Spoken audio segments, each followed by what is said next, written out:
بلغنا رمضان وبلغنا رمضان وأعنا على الصيام والقيام وقراءة القرآن وقنعنا باليسير من المنام. Alhamdulillah, segala puji bagi Allah Subhanahu wa taala yang menghadirkan kita, mendudukkan kita, menjadikan kita yang hamba-hamba yang di pagi hari ini mendapatkan jatah rezeki dari keilmuan yang datang dari Nabi kita Nabi Muhammad sallallahu alaihi wasallam. Salah satu ayat Al-Quran yang ditawarkan oleh Allah Ta'ala bagi mereka-mereka yang puasa, ataupun mereka-mereka yang ahli di dalam puasa, ataupun mereka-mereka yang ahli di dalam menahan hawa nafsunya. Allah Subhanahu wa Ta'ala mengatakan di dalam Al-Quran, "Kulu washrabu hani'an bima aslaftum fil ayyamil khaliyah." Allah Ta'ala mengatakan, sekarang waktunya, ketika kamu telah aku masukkan ke dalam surga, ketika kamu sudah berada di dalam surgaku, silahkan makan sepuasnya, silahkan minum sepuasnya, sebagaimana engkau telah meninggalkan kenikmatan-kenikmatan tersebut ketika kamu berada di dunia. Kamu melaksanakan puasa karena aku, kamu melaksanakan ibadah, meninggalkan perkara-perkara yang menjadi hawa nafsumu karena aku, maka kamu mendapatkan predikat sebagai seseorang yang serius di dalam ketakwaannya kepada Allah Subhanahu wa Ta'ala. Maka sekarang silahkan makan, silahkan minum. Sekarang silahkan untuk menikmati semua kenikmatan yang Allah Ta'ala tawarkan di dalam surganya Allah. Silahkan menikmati semua yang Allah Ta'ala tawarkan di dalam surga. Apa yang kamu inginkan, apa yang kamu mau, apa yang kamu dulunya idam-idamkan untuk makan, untuk minum, silahkan kamu nikmati ketika kamu berada di dalam surga. Oleh karena itu, segala sesuatu itu akan dijazak sama Allah Ta'ala. Segala sesuatu itu akan dibalas sama Allah Ta'ala. Orang-orang yang menikmati kenikmatan di dunia berarti juga mengurangi porsi dari akhiratnya. Mereka-mereka yang merasakan nikmatnya dunia, maka porsi dari akhiratnya ini pasti berkurang. Kecuali yang diinvestasikan karena Allah, kecuali yang diberikan di jalannya Allah Subhanahu wa Ta'ala, bakalan dilanggengkan sama Allah. Makanya salah satu hal yang dikatakan oleh Nabi, mereka-mereka yang pernah mencicipi khamr di dunia akan diharamkan dari mencicipi khamr di akhirat. Mereka-mereka yang di dunia pernah minum khamr dan mati dalam keadaan belum mentaubati dosa tersebut, atau sudah mentaubatinya tapi jatah dari taubat ini masih kurang dari maksiat yang pernah dia lakukan, maka dia akan diharamkan dari menikmati khamr yang ada di surganya Allah. Jadi di surga nanti ada minuman-minuman yang rasanya itu adalah rasanya khamr. Khamr itu kan biasanya kalau di dunia memabukkan, apa namanya, minuman keras istilahnya. Minuman keras itu di dunia kan memabukkan. Di akhirat Allah Ta'ala menyiapkan, bukan cuma sebotol, 2 botol, sungai ngalir di mana-mana, dan alirannya adalah terbuat dari khamr. Silahkan diminum, tapi bedanya khamr di surga itu nggak bikin mabuk, nggak bikin orang hilang akal, nggak bikin orang leang, karena sebenarnya sebodoh-bodohnya orang ini yang mau otaknya dihilangkan, karena beda kita dengan hewan, bedanya manusia dengan hewan ini letaknya ya di otak, di akal. Lah kok kita orang punya akal malah minum sesuatu yang bikin otak kita ini hilang. Berarti apa? Nyamakan diri kayak hewan, menyetarakan diri dengan hewan. Dan itu awalul kabair. Katakan khamr itu ummul kabair, ibunya dosa-dosa besar. Kalau orang sudah nyicipin khamr, sing liyane ketut biasanya. Judi ikut, main perempuan ikut, pembunuhan dan lain sebagainya, kecelakaan. Berapa banyak kecelakaan terjadi gara-gara orang mabuk? Berapa banyak pembunuhan terjadi karena orang yang mabuk? Berapa banyak orang jadi berjudi gara-gara awalnya dia itu minum sesuatu yang dianggap kecil, elek mek ngombe ae lho. Nggih, alah cuman sebotol, alah cuman segelas, nggih, tapi efeknya luar biasa. Dosa-dosa lainnya timbul gara-gara seseorang itu minum khamr. Jadi sebanyak apa kita meninggalkan kenikmatan duniawi, sebanyak itu juga Allah Ta'ala akan menggantikannya dengan kenikmatan di dalam surganya. Dan kenikmatan surga nggak bisa dibandingkan dengan kenikmatan di dunia. Kenikmatan di dunia itu, misalkan saya haus minum seteguk, ya sudah, ini mulai satu botol ini mulai tegukan awal sampai akhir rasanya podo, rasanya banyu air dalwa. Kalau mau beli silahkan ke Elsa. Jadi istilahnya ini dari mulai tegukan pertama sampai akhir ini sama. Istilahnya nggak ada bedanya. Beda dengan kenikmatan di dalam surga. Kalau di dalam surga Allah Ta'ala menawarkan bal min mazid. Bekaran ditambahkan terus sama Allah Ta'ala. Ditambah terus. Makanya manusia surga itu, orang-orang yang masuk ke dalam surga, begitu dia masuk ke dalam surga sudah dirubah ini. Badannya kita, parasnya kita, fisiknya kita dijadikan seindah-indahnya penciptaan sama Allah Ta'ala. Disetarakan indahnya seperti indahnya Nabi Allah Yusuf. Disetarakan ganteng cantiknya kayak parasnya Nabi Allah Yusuf. Tapi Bu, setelah itu nambah terus. Besoknya tambah cantik, besoknya lagi tambah cantik, besoknya lagi tambah cantik. Sing lanang nggih ngoten, tambah ganteng. Setiap hari nambah dan unlimited. Unlimited nambahnya itu. Enggak pakai kuota, enggak pakai kadaluarsa, enggak pakai encok boyok, enggak pakai. Terus nambah. Makanan juga gitu. Dikatakan orang kalau makan sesuatu dari surga, misalkan jenengan lagi nyidam nasi goreng di surga, pengen makan nasi goreng di surga, suapan pertama rasa nasi goreng nikmat luar biasa. Suapan kedua rasanya nasi goreng, tapi nikmatnya itu lebih daripada yang pertama. Yang ketiga nambah lagi, yang keempat nambah lagi. Besok pengen makan nasi goreng lagi, rasanya beda kayak yang kemarin. Tapi bukan nasi goreng ya. Jadi itu kenikmatannya surga itu nggak bisa dibandingkan dengan kenikmatan dunia. Makanya Allah Ta'ala menawarkan kulu washrabu hani'an bima asraftum fil ayyamil khalid. Sekarang, silahkan makan, silahkan minum sebagaimana kamu meninggalkan kenikmatan itu ketika kamu ada di dalam alam dunia. Ketika kamu di dunia, kamu meninggalkan semua kenikmatan itu karena Allah, karena aku, karena untuk mencari surgaku. Maka sekarang silahkan ambil jamuan-jamuanku, nikmati jamuan-jamuanku. Semau kamu makan sampai istilahnya sampai nggak mampu lagi untuk makan, silahkan. Ketika kamu ada di dalam surganya Allah Subhanahu wa Ta'ala. Mungkin kita masuk ahli puasa. Mungkin kita masuk di dalam golongan orang-orang yang mendapatkan jamuan-jamuan terindah dari Allah Subhanahu wa Ta'ala. Dan itu semuanya butuh perjuangan. Dan tapakan perjuangan awal ini apa? Ilmu, Bu. Orang kalau nggak ngerti ilmunya salah kaprah. Orang kalau nggak ngerti ilmunya, salahnya ibadahnya lebih banyak dibandingkan benernya. Makanya saya mau jadi ahli puasa, belajar dulu gimana caranya jadi ahli puasa. Gimana caranya biar puasa kita ini sah, gimana caranya biar puasa kita ini gugurkan kewajiban kita, gimana puasanya kita ini benar-benar seperti yang diharap-harapkan oleh Allah, diharap-harapkan oleh Rasulullah di dalam melaksanakan puasa. Kalau minggu yang lalu kita membahas tentang ahkamus siyam, hukum-hukumnya puasa. Ada kalanya puasa wajib, ada kalanya puasa sunnah, ada kalanya puasa makruh, ada kalanya bahkan haram. Bahkan ada hukumnya puasa haram. Ada puasa yang haram tapi sah, ada puasa yang haram dan juga tidak sah. Itu semuanya adalah hukum-hukum yang harus menjadi mindsetnya kita di dalam berpuasa. Oh, aku melek poso Senin, pamit sama suaminya. Suaminya bilang nanti siang lo ada kondangan, mbok ndak usah puasa, mbok ndak usah puasa.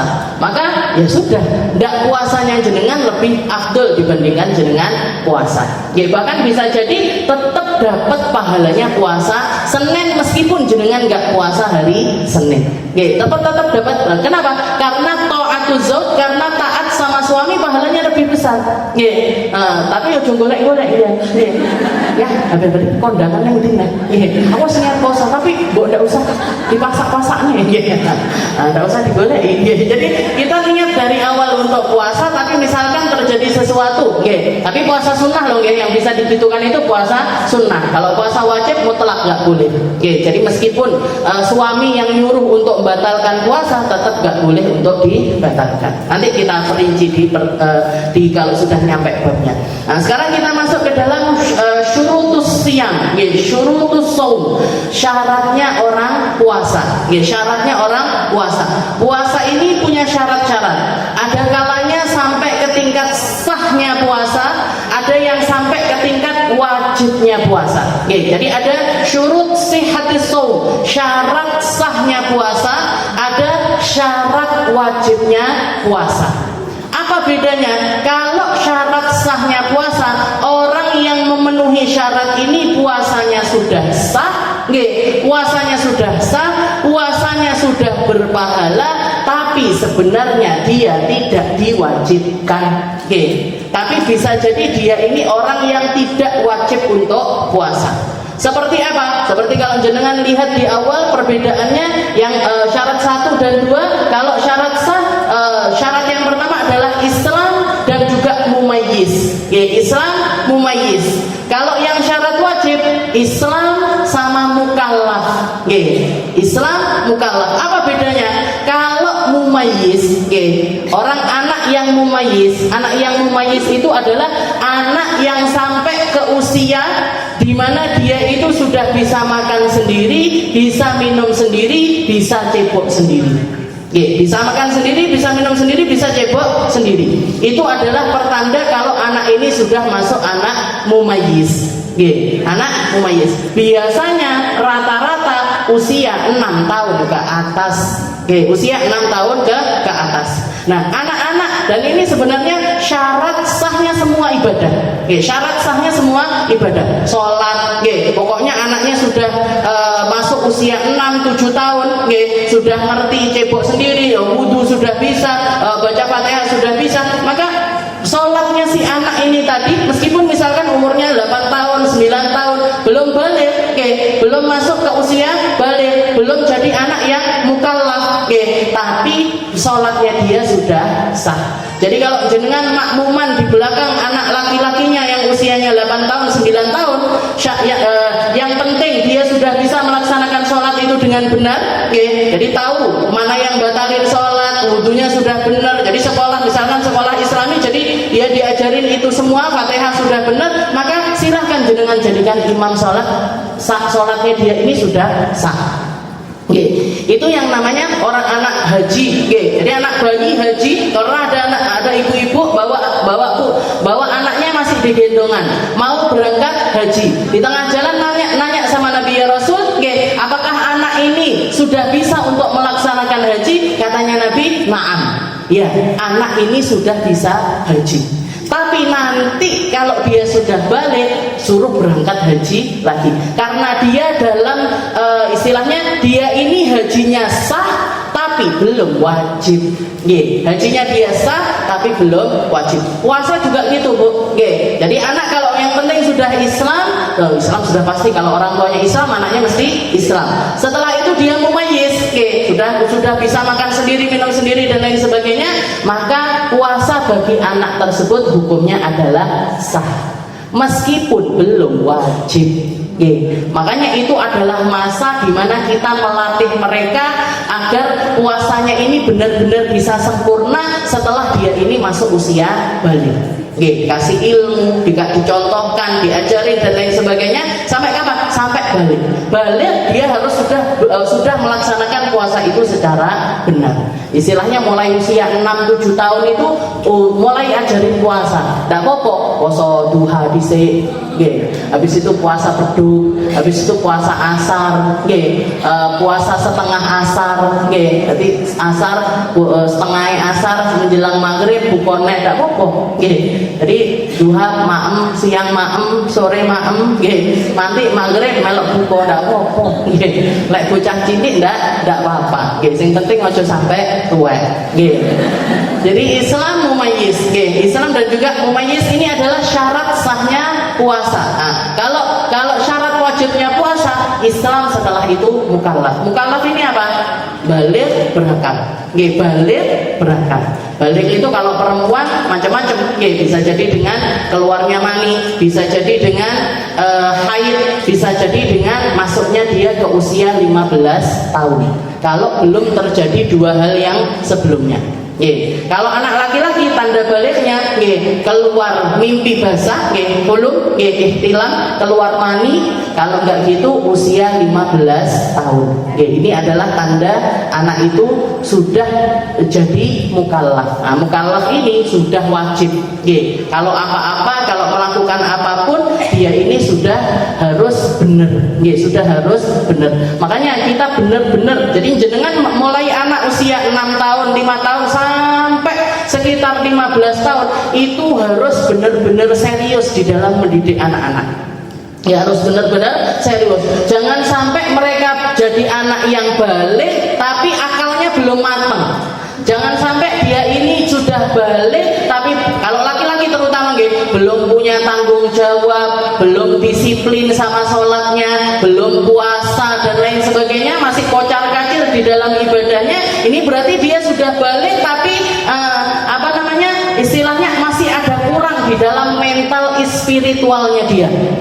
Nah, ini di usia ini harus disempurnakan sebenarnya. Mulai anak usia 5, makanya Nabi Muhammad mengatakan muru auladakum bisalah wa hum sab'a sinin. Wadribuhum idza tarakuha wa hum 10 sinin. Perintahkan anak-anakmu untuk sholat itu mulai usia 7 tahun. Mulai usia 7 tahun itu sudah harus diperintah. Kalau di bawah 7 tahun enggak usah pakai kalimat perintah, tapi cukup dicontohkan saja. Di bawah usia 7 tahun, contohin aja. Nak, mama mau sholat. Ayo sholat sama mama. Tak rukuan ya mah. Ya enggak apa-apa, padahal bocah lanang. Anak laki-laki pengen sholat mau pakai mukena. Gimana? Enggak apa-apa. Ojo diseneni. Memang dia masih belum mumayyiz. Anak perempuan pengen sholat pakai kopiah. Biarin, enggak usah dimarahin. Allah Ta'ala itu enggak menghisap mereka sama sekali, Bu. Salahnya mereka mecahin piringnya jenengan, banting HP-nya jenengan, ngaplok dan lain sebagainya, lo enggak dihisap sama Allah Ta'ala. Dan kok jenengan marah-marah sama mereka. Memang otaknya dia belum nyampe untuk menalar hal itu semuanya. Arepnya diomongi sampai berbusa mulutnya, dia panggah ngoten niku. Jadi kalau di bawah usia 7 tahun cukup contohin aja. Dicontohin, perlihatkan kalau jenengan sholat subuh, kalau jenengan sholat duhur, kalau jenengan nanti Ramadan puasa, diajak interaksi istilahnya menyiapkan buka dan lain sebagainya, contoh aja. Diperlihatkan contoh real di depan mata. Jenengan pengen anak itu jadi anak yang sabar, jenengan harus sabar dulu. Jenengan pengen anak-anak itu jadi anak yang bertakwa, jenengan harus bertakwa dulu. Jenengan pengen anak-anak itu nggak main HP, jenengan harus nggak main HP. Nah, kalau anak-anaknya nggak boleh main HP, bombonya main HP terus. Ya apa ya? Kubra. Sampai kapan? Sampai umur 7 tahun. Nah, kalau sudah umur 7 tahun baru diajarin secara benar. Sholat itu kalau laki-laki ya pakai kopiah, pakai sarung. Kalau perempuan pakai mukena, ngadepnya ke arah kiblat. Sebelum sholat wudu dulu. Wudunya begini caranya. Nah, itu aturan-aturan itu kita berikan ketika mereka itu di atas usia 7 tahun. Sampai kapan? Kalau jenengan didik dengan cara semacam ini, umur 10 sudah toto sholatnya. Umur 10 tahun dia sudah pasti punya tanggung jawab tentang sholat. Sudah pasti punya tanggung jawab di dalam sholat. Bukan cuma tanggung jawab di dalam sholat, semua hal yang berkaitan dengan ibadah. Umur 10 tahun dia sudah bisa melakukan itu secara mandiri. Nggak perlu marah-marah lagi. Nggak perlu marah-marah lagi. Kalau kita perlu marah-marah di atas usia anak itu 10 tahun, berarti ada yang salah di dalam pendidikan kita. Satu hal lagi yang diwanti-wanti sama Nabi, wa farriqu alaihim fil madaji'. Katanya Nabi, kalau di atas usia 10 tahun wajib dipisah tempat tidurnya. Wajib pisah tempat tidur sama orang tuanya, apa lagi? Sama orang tuanya apa lagi? Antara anak-anak ini harus sudah dipisah. Kalau anaknya perempuan masih boleh sekamar, tapi tetap harus punya tempat sendiri-sendiri. Kalau misalkan kasurnya besar, king bed, maka harus ada tempat. Ini yang punyanya kakak, ini yang punyanya adik. Ini tempat privasinya kakak, ini tempat privasinya adik. Setelah, tapi kalau anak laki-laki, anak laki sama perempuan harus pisah. Kalau misalkan rumahnya kecil, Ustazah, gimana? Ya sudah, kakaknya yang perempuan misalkan yang di dalam kamar, adiknya yang laki-laki tidur di luar kamar, di ruang tengah apa piye, yang power, enggak apa-apa, tidur ditaruh di dapur dulu. Tapi yang penting harus dipisah.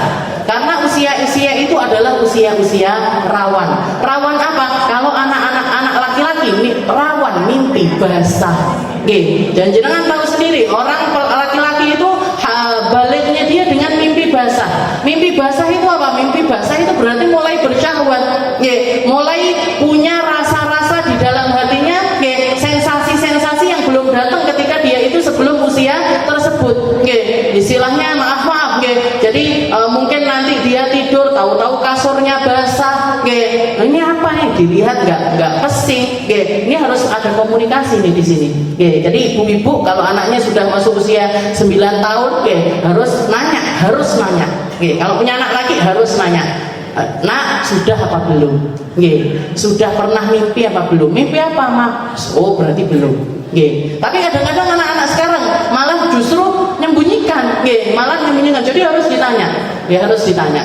Sudah apa belum? Sudah keluar apa belum? Sudah keluar apa belum? Kalau sudah berarti sudah balik. Kalau belum berarti ya sudah masih belum masuk ke dalam kategori mukallaf. Jadi itu. Jadi harus dipisah. Kalau anak perempuan masih boleh sekamar tapi harus beda tempat. Kalau bisa kasur sendiri-sendiri. Kalau anak sama anak laki harus dipisah. Jadi ini yang pertama. Kita akan bahas syarat sahnya puasa. Syarat sahnya puasa itu yang pertama adalah Islam. Dikatakan di sini, al-Islam fa yushtaratu ayyakuna musliman jami'an nahar. Dikatakan orang yang berpuasa ini dia harus jadi orang Islam sepanjang hari. Sepanjang hari selama dia melaksanakan puasa, dia ini harus tetap menjadi orang Islam. Falau irtadda lahdatan wahidatan batala saumu. Kalau misalkan di dalam hari puasanya dia sempat murtad. Murtad itu keluar dari agama Islam, entah itu dengan pekerjaannya dia, atau entah itu dengan kata-katanya dia, atau sesuatu yang terbesit di dalam hatinya, maka puasanya batal.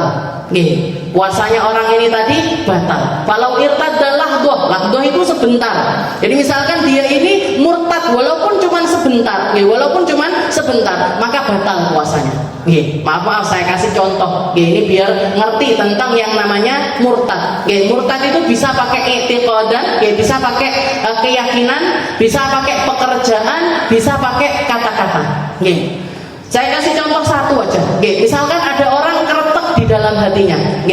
Jadi ini contoh aja ya. Jadi misalkan ada orang keretek di dalam hatinya mengatakan, aku kok milik sujud nenggone watu. Masih di hati, masih di dalam hati. Saya pengen sujud ke batu. Saya pengen sujud ke batu. Murtad. Diucapkan walaupun nggak terbesit di dalam hati.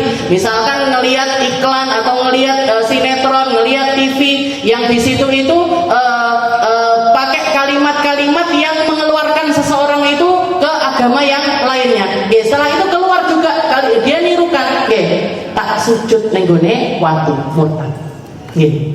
Atau juga pakai fi'il, nggak pakai ngomong, nggak pakai kerentek di hati, ujuk-ujuk kena watu, sujud di batu. Maka itu sudah memasukkan orang ini ke dalam kemurtadan, keluar dari agama Islam. Kalau orang keluar dari agama Islam, amal dia sebelumnya hilang semuanya, Bu. Amalnya dia sebelum terjadi hal tersebut hilang semuanya, dan dia dianggap sebagai, kalau misalkan dia bertaubat dan langsung bersyahadat asyhadu an la ilaha illallah wa asyhadu anna muhammadar rasulullah, balik lagi ke dalam agama Islam. Tapi puasanya, misalkan waktu itu dia puasanya batal. Misalkan dia waktu itu puasanya batal, makanya harus hati-hati. Kita itu di dalam keyakinan kita itu harus 100% sama Allah Ta'ala, itu nggak boleh 50%, 60%, 70% nggak boleh, harus 100%. Harus 100%. Gimana caranya biar kita mempertahankan itu? Belajar. Paling gampangnya, jangan pernah main-main sama akidah. Jangan pernah main-main sama agama. Jangan pernah main-main dengan segala sesuatu yang kaitannya itu dengan agama. Melecehkan sesuatu tentang syiarnya agama. Main-main sama adzan, main-main sama iqamah, main-main sama sholat, itu mengeluarkan orang dari agama Islam. Meskipun misalkan dia mengatakan aku tidak niat, tidak niat, kalau dilakukan atau diucapkan itu sudah kategorinya masuk ke dalam murtad. Jadi 3. Bahkan bukan cuma itu, Bu. Kita nganggap orang Islam sebagai orang kafir aja sudah murtad. Katanya Nabi, man kafara musliman faqad kafar, wa man fassaqa musliman faqad fasaq. Orang yang nganggap orang Islam itu kafir, dia yang kafir. Orang yang nganggap orang Islam itu ahli maksiat, dia yang ahli maksiat. Makanya lisan, hati itu harus benar-benar dijaga. Hati, lisan itu harus benar-benar dijaga. Karena biasanya orang nggak akan melakukan sesuatu kecuali sesuatu yang sudah terentap di dalam hati. Makanya paling tidak dengan belajar akidah itu belajar sesuatu. Jadi para ulama mengatakan awal wajibin 'alal insani ma'rifatul ilahi bistiqamah. Pertama ilmu yang harus kita punya, pertama ilmu yang harus kita ajarkan kepada anak-anak kita, pertama ilmu yang harus ada di dalam diri kita adalah ma'rifatul ilah bistiqon. Kenal sama Tuhan kita dengan keyakinan yang penuh. Jadi makanya Islam itu, akidah itu, ilmu tauhid itu, ilmu tentang pengesaan Allah Ta'ala tidak bisa menjadi ilmu yang diturunkan. Jenengan mungkin keturunannya orang Islam, bapak ibu saya Islam, kakek nenek saya Islam, tapi jenengan punya kewajiban untuk belajar tauhid sendiri. Tidak oleh titip belajar tauhid, itu nggak boleh. Ada majelis tauhid di sana, ada majelis tentang ilmu tauhid, ilmu tentang keesaan Allah Ta'ala. Titip ya, kirim salam karo ustadz, saya lagi absen. Padahal kita belum pernah belajar ilmu tersebut, nggak boleh. Lain sama ilmu fikih, kayak ilmu ini, ilmu wudu, ilmu sholat. Sekarang kita bahas tentang ilmu puasa. Jangan misalkan absen, titip ya, nanti saya kasih tahu apa yang tadi dibahas di majelis ribat Aisyah. Atau kalau nggak gitu, tak buka YouTube-nya Ustazah Aminah aja. Saya lagi absen, lagi sibuk, lagi nggak. Padahal saya memang belum pernah nih belajar wudu, belum pernah belajar sholat, belum pernah belajar puasa, belum pernah. Tapi nyimaknya lewat YouTube, nyimaknya lewat streaming, nggak hadir secara langsung. Gimana? Boleh, nggak apa-apa. Bahkan ilmu amaliyah semacam ini, kalau misalkan kita melakukannya secara ikut-ikutan, itu juga sudah dianggap sah. Kamu sholat gimana? Aku sholat koyok bapakku sholat, sah. Aku wudu kayak bapakku wudu, sah. Saya ibadah seperti yang diajarkan sama kakek nenek saya, boleh. Tapi kalau ilmu akidah harus belajar sendiri-sendiri. Harus belajar sendiri-sendiri, harus belajar satu-satu. Karena kalau enggak, ini rawan sekali mengeluarkan seseorang itu ke dalam kemurtatan. Karena pakai keyakinan aja sudah murtad. Meyakini Allah Ta'ala punya bentuk, meyakini Allah Ta'ala bertempat, meyakini Allah Ta'ala. Jadi bahas tentang ilmu ayat-ayat Al-Quran yang sifatnya itu mutasyabihat, pakai logikanya manusia, nggak bisa. Allah Ta'ala itu nggak butuh tempat. Allah yang menciptakan tempat, Allah Ta'ala nggak butuh tempat. Tapi memang ilmu tauhid itu bikin bingung. Kudu konsentrasinya harus di atasnya kalau jenengan ngaji fikih gini nih. Jadi kalau kita belajar ilmu, tapi itu ilmu dasar dari keimanan kita, harus belajar. Harus belajar. Kalau enggak, resikonya besar sekali. Ini tadi murtad, bakar Al-Quran, murtad, buang ayat-ayat Al-Quran di tempat yang enggak benar, murtad. murtad. Jadi ini semuanya, semua yang berkaitan dengan agama, semua yang berkaitan dengan keislaman kita nggak boleh dijadikan bahan canda-candaan. Abillah wa bi rasulihi, apa dengan Allah, dengan Rasulnya, kuntum tastahziun, kalian apa kurang? Bahan candaan itu apa kurang? Kok sampai di dalam ranah agama kita juga pakai bikin bahan bercandaan. Jadi nggak bisa dipakai bercanda-bercanda, itu nggak bisa. Pakai lisan murtad, pakai pekerjaan murtad, bahkan pakai keyakinan juga murtad. Nauzubillah min dzalik. Mungkin Allah Taala jaga iman kita. Jaga keyakinannya kita. Itu yang pertama, al-Islam. Dan yang kedua, al-aql, atau mumayyiz. Al-aql, orang berakal. Fayushtaratu ayakuna aqilan mumayyizan jami'an nahar. Jadi anak ini harus sudah mumayyiz sepanjang dia berpuasa. Walau batal. Wa amal ilma wasukar. Nanti beda ceritanya kalau orang itu pingsan ataupun juga mabuk. Orang mabuk atau keluar dari agama Islam enggak. Tapi dia tetap Islam. Tapi katanya Nabi, la yazni zani hina zani wa huwa muslim. Katanya Nabi, nggak mungkin orang istilahnya orang yang sedang berzina, ketika dia berzina itu dia muslim, itu nggak mungkin. Berarti keislamannya itu tercabut. Tapi bukan berarti dia murtad, bukan berarti dia murtad. Dia adalah orang yang melakukan dosa besar. Wala yasriqus sariq hina yasriq wa huwa muslim. Dan begitu juga dengan pencuri. Pencuri itu mungkin orang Islam, tapi ketika dia mencuri, keislamannya itu terbang.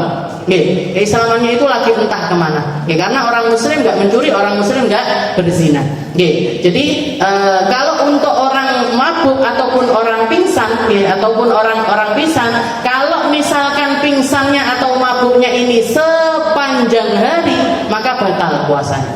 Tapi kalau sempat sadar walaupun cuma sebentar dan dia sudah niat puasa, maka sah puasanya. Sah puasanya orang yang pingsan dan juga orang yang mabuk itu tadi. Selain mumayyiz ini berakal dan bisa membedakan, maka sah puasanya. Di dalam hadis juga Nabi Muhammad mengatakan rufi'al qalam an thalath. Tulisan catatan amal seseorang itu diangkat sama Allah Taala.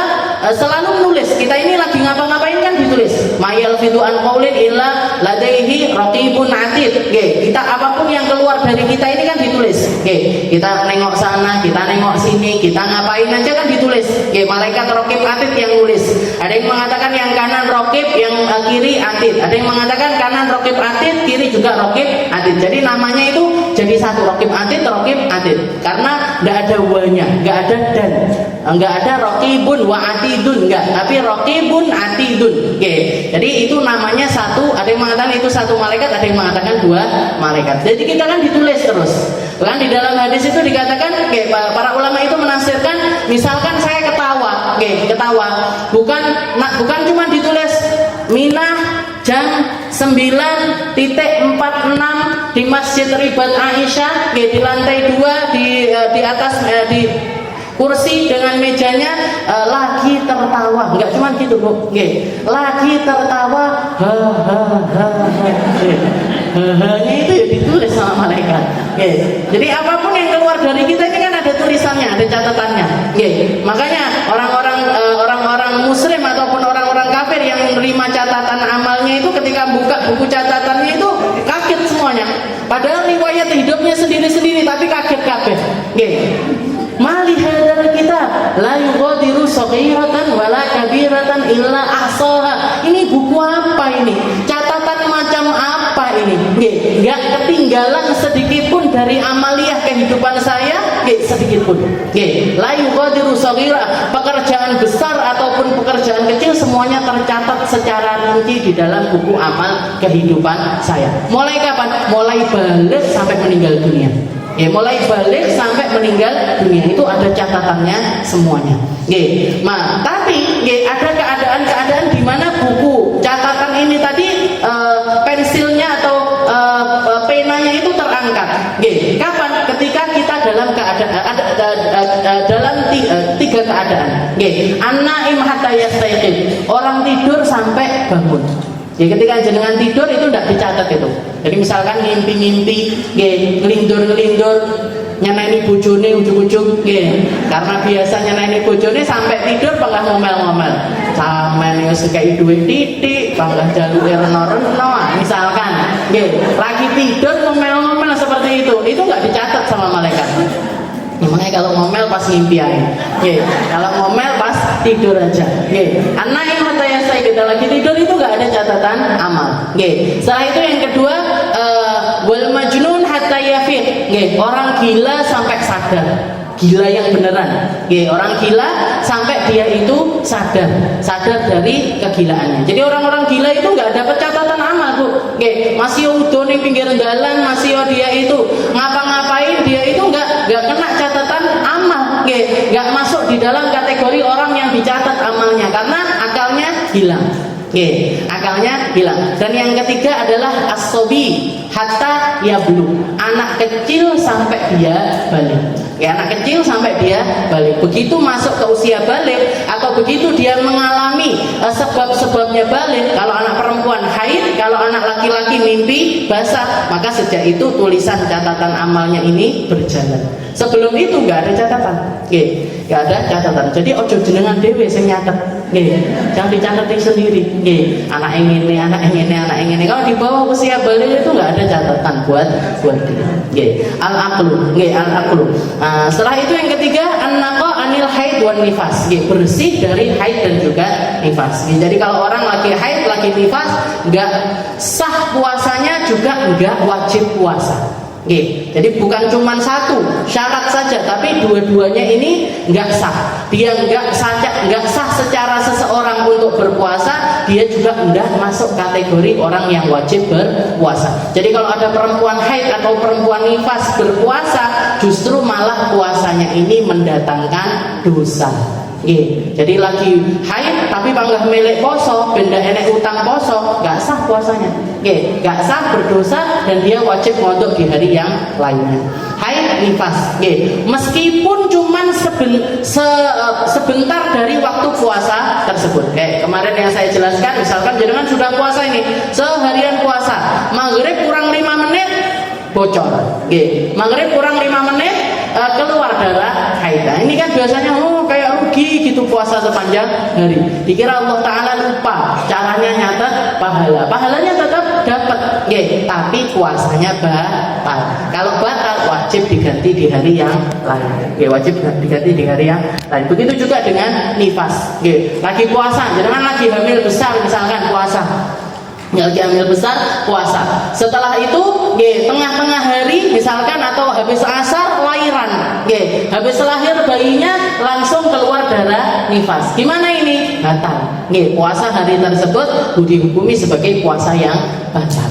Jadi haid ataupun nifas itu gak sah puasanya. Dan yang terakhir, syarat sahnya puasa yang harus kita cross check kalau kita mau melakukan puasa, hari-harinya merupakan waktu yang dapat digunakan untuk puasa.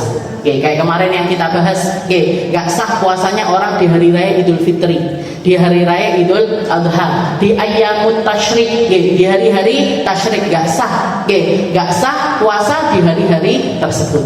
Jadi kalau mau puasa harus lihat-lihat dulu harinya. Ini boleh tidak puasa? Kalau boleh puasa silahkan puasa. Kalau nggak boleh puasa jangan melaksanakan puasa. Setengah hari terakhir dari bulan Sya'ban. Ini kita sudah masuk bulan Sya'ban. Jadi setengah hari terakhir, kalau nggak nyambung sama sebelumnya atau kita bukan orang yang rutin punya wirid puasa, maka nggak boleh dilanjutkan sampai setengah selanjutnya. Tapi kalau kita sudah rutin puasa dari mulai sebelumnya, maka silahkan dilanjut sampai menjelang Ramadan pun nggak masalah.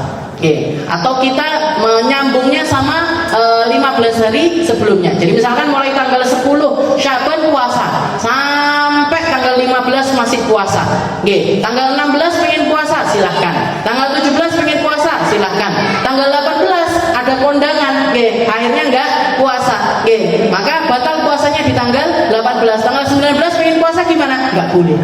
Karena sudah terpotong satu hari. Nah, tapi kalau misalkan jenengan lanjut mulai tanggal 10 sampai lanjut ke Ramadan, gimana? Boleh. Boleh puasa kalau dilanjutkan dari setengah sebelum Sya'ban. Setengah sebelum nisfu Sya'ban itu boleh puasa. Nah, ini adalah syarat sahnya puasa. Dan yang kedua adalah syarat wajibnya puasa. Tadi yang pertama sudah kita bahas, Islam. Setelah itu yang kedua adalah mukallaf. Mukallaf ini akil balik, berakal dan juga balik. Akalnya ada. Kalau misalkan dia tumbuh dalam keadaan maaf misalkan ada yang kurang dari mentalnya, ada yang kurang dari akalnya, nah, maka dia nggak masuk kategori anak yang wajib untuk puasa. Tapi kalau dia tumbuh normal, berakal, setelah itu balik, maka dia kena kewajiban puasa.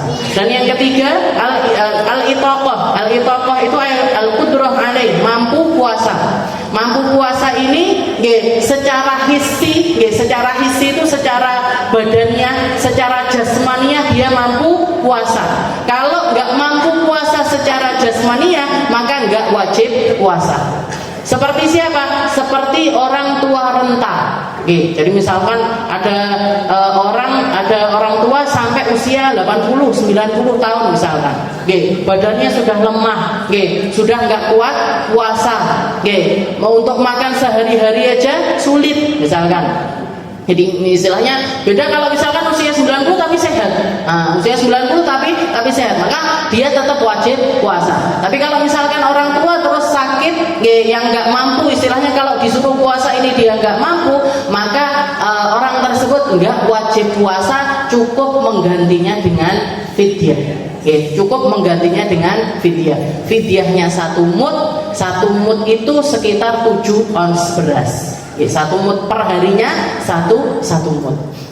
Atau juga orang yang kena sakit layur jaburah, dan sakitnya ini harapan untuk sembuhnya itu kecil.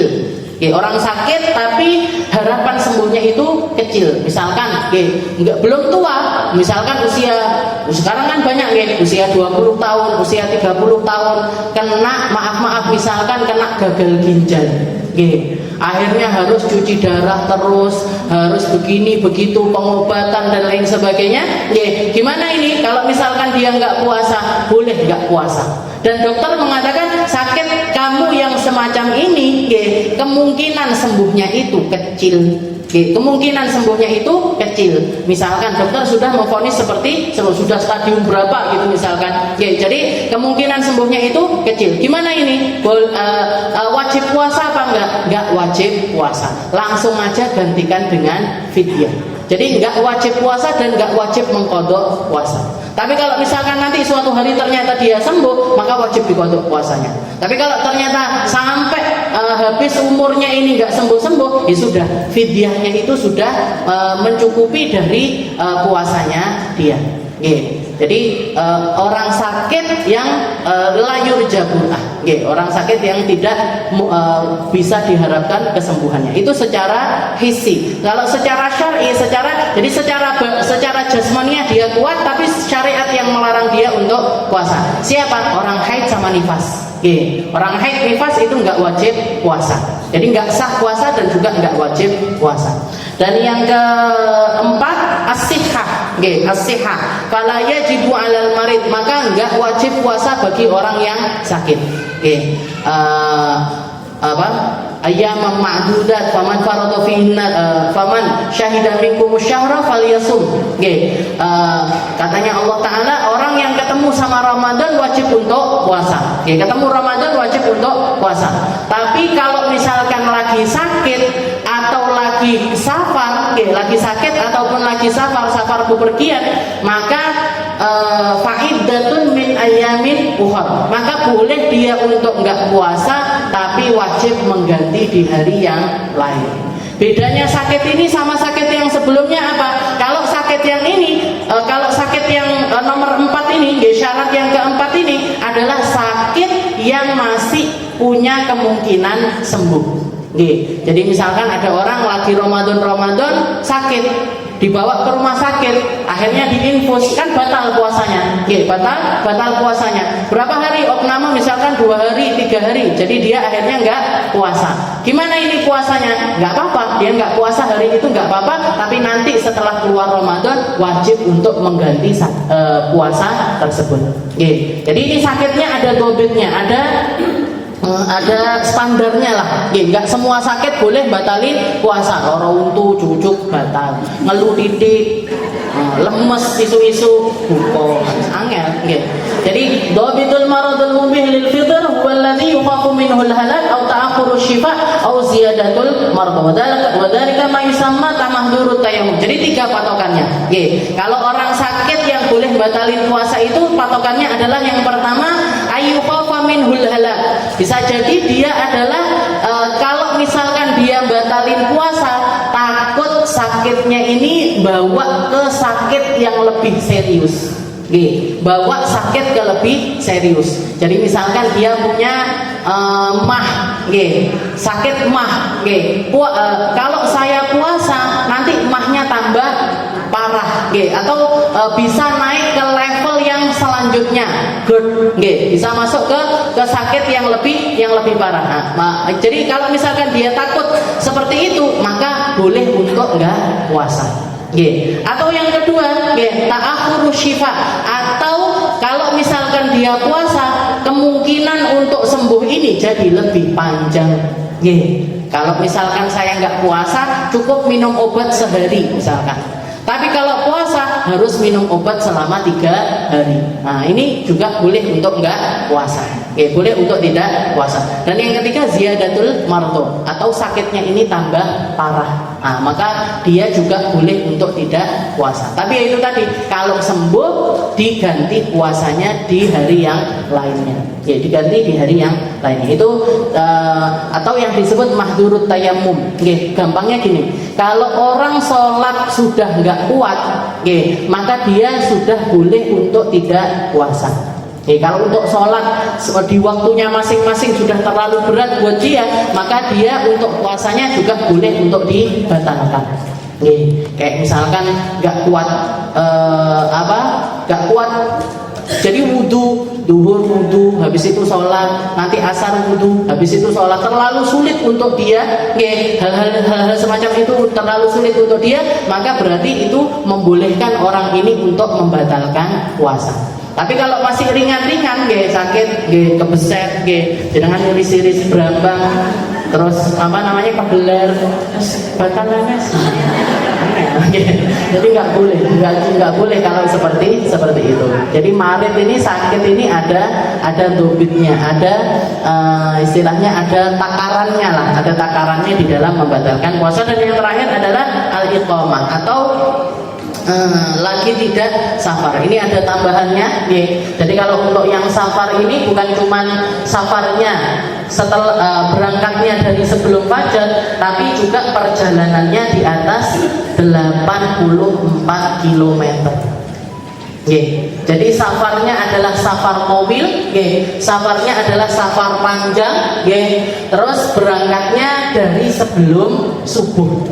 Berangkatnya dari sebelum subuh, maka orang tersebut boleh untuk membatalkan puasa.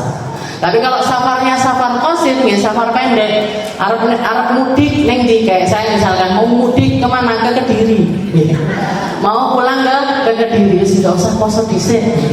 Nah ini nggak boleh. Kalau safarnya safar pendek, atau juga berangkatnya itu setelah subuh. Jangan mau mudik kemana, ke Jakarta. Naik Naik kereta. Jam berapa keretanya? Jam 7 pagi. Jam 7 pagi. Berarti gimana? Tetap wajib puasa. Tetap wajib puasa.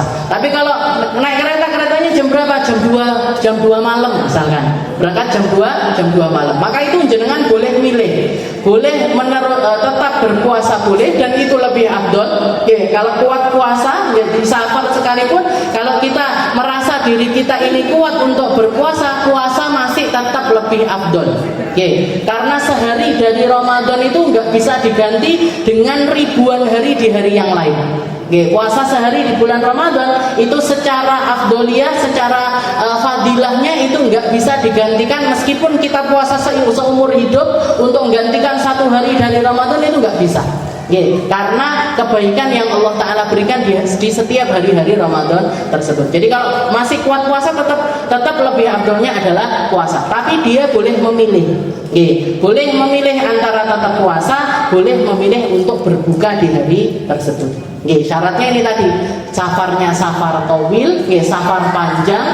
Dan lagi nanti kalau kita masuk ke bab sholat qasar jamak dan lain sebagainya, itu juga termasuk safarnya ini safar mubah, bukan safar makruh atau safar haram, bukan bepergian yang hukumnya itu haram, tapi bepergian yang hukumnya ini mubah, boleh atau bahkan wajib, kayak mau berangkat umroh misalkan. Nah ini kan perjalanan yang bagus, nah, maka silahkan batalkan puasa nggak apa-apa. Atau mau berangkat haji, maka silahkan juga.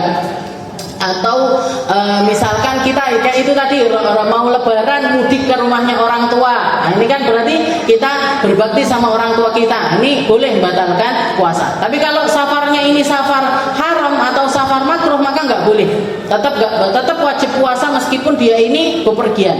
Safar haram ini kayak gimana? Safar mau kunjungin rumahnya pacar. Pacar saya rumahnya Kalimantan, saya tak kunjungi dia ke sana. Ramadan berangkat ke rumahnya pacarnya jauh. Gimana ini? Tetap wajib puasa, nggak boleh batalkan puasa. Kenapa? Karena safarnya safar haram. Atau dagang, dagang ini perkara mubah. Saya misalkan pulaan ke Surabaya, Ramadan pulaan ke Surabaya. Nah ini kan pulaan apa? Saya mau pulaan jilbab, mau pulaan baju, mau pulaan ini itu, barang-barang yang biasa saya jual, barang-barang yang boleh untuk diperjualbelikan. Maka safarnya ini namanya safar mubah. Safarnya safar mubah. Kalau safar mubah mau kita pakai semua udzur-udzur yang Allah Ta'ala berikan kepada mereka yang bepergian boleh. Jadi nggak puasa boleh, jamak sholat boleh, ngosor sholat juga boleh. Tapi kalau misalkan orang lain ya berangkat ke Surabaya, mau pulaan apa? Pulaan homer atau pulaan narkoba. Maka gimana ini? Nggak ada rukhsah untuk orang tersebut. Nggak ada keringanan untuk orang-orang yang safarnya ini safar maksiat atau safar yang nggak diperkenankan sama Allah Subhanahu wa Ta'ala. Jadi al-iqamah fala yajib 'ala al-musafir alladhi yusafir safaran tawilan ay mubahan wa yushtaratu li jawazil fitr fi safar ay yusafir qabla tulu'il fajr. Jadi syaratnya safar itu dua itu tadi. Berangkat sebelum subuh dan safarnya ini di atas 84 km. Ada yang mengatakan 82 kilo, ada yang mengatakan 84 kilo. Kalau seperti itu biasanya saya bulatkan ke yang lebih besar. 84 km. Wal afdal as-shaum li musafir illam yashq alaihi fa in syaqqa fal fitru afdal. Jadi dan ini pun untuk orang sakit ataupun orang yang safar, kalau misalkan puasa itu tidak memberatkan untuk mereka, tetap lebih afdal untuk puasa. Jadi kalau misalkan jenengan sakit, sakitnya harus masuk rumah sakit, tapi jenengan merasa badan ini saya kalau puasa kayaknya kok tetap kuat, minta izin sama dokternya, dok saya mau diinfusnya malam aja. Kalau diinfus aja nggak apa-apa bu, jadi istilahnya cuma dimasukin jarum aja nggak apa-apa, dimasukin jarum. Jadi misalkan jenengan masuk rumah sakit malam, dimasukin jarum, tapi minta diinfusnya itu cuma pas waktu malam aja, karena merasa badan ini masih kuat-kuat aja kalau dipakai puasa. Obatnya juga izin sama dokternya nanti dikonsumsinya malam aja. Gimana dok, boleh apa enggak? Oh nggak apa-apa, nggak apa-apa seperti itu, nggak apa-apa. Maka silahkan tetap puasa. Tapi kalau misalkan dokternya bilang nggak bisa bu, ibu harus infusnya ini harus keterusan, harus terus menerus, siang malam harus diinfus, ini obatnya nggak boleh ditunda-tunda. Nah, maka silahkan membatalkan puasa. Tapi kalau kita masih kuat, as-shaum afdal. Puasa masih tetap lebih afdal dibandingkan kita membatalkan begitu saja. Wa arkanus shaum itnani wallahu a'lam bishawab. Insyaallah kita lanjutkan di pertemuan selanjutnya tentang rukunnya puasa. Ini tadi tentang syarat sah dan juga syarat wajibnya puasa.